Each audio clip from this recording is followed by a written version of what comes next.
వినుకొండలోని చక్కవాగు ప్రాంతం, రజే కాలనీ వెనుక ప్రాంతం, ఎస్టీలు నివసించే ప్రదేశం. దాదాపు 100 కుటుంబాలు అక్కడ జీవనం సాగిస్తూ ఉన్నాయి. ఎస్టీలు నివసించే ప్రదేశాన్ని సంఘం అంటారు. వీధుల వెంబటి ప్లాస్టిక్ బాటిల్స్, విసిరి పడివేసిన ప్లాస్టిక్ గ్లాసులు, కవర్స్ వేరుకొనేవారు కొందరు. మరికొందరు పిచ్చి కంపకొట్టి ఆ కట్టెలను నమ్ముకొని జీవనం సాగించేవారు మరికొందరు. పేదరికం, నిరక్షరాస్యత వారి ఆస్తులు.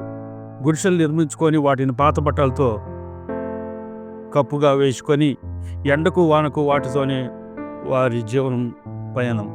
కఠిన నేలపైనే వారి నిద్ర. దోమలు ఎక్కువగా సంచరించే ప్రదేశంలో వారి నివాసం.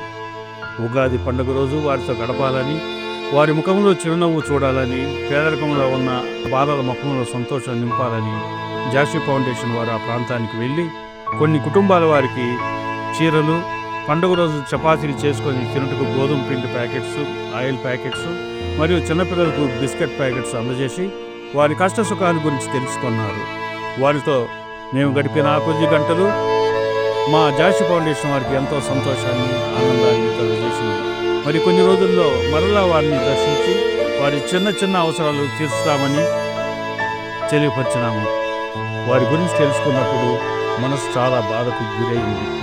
జాలిగల మనుషులు, మానవత్వం ఉన్నవారు వారిని ఆదుకొని వారి ముఖంలో ఒక చిరునవ్వు సంపాదించుకోవాలని మనవి. 100 మందికి సహాయం చేయలేం, కానీ ఒకరికి చేయగలం. నమస్తే, మీ జాషి ఫౌండేషన్.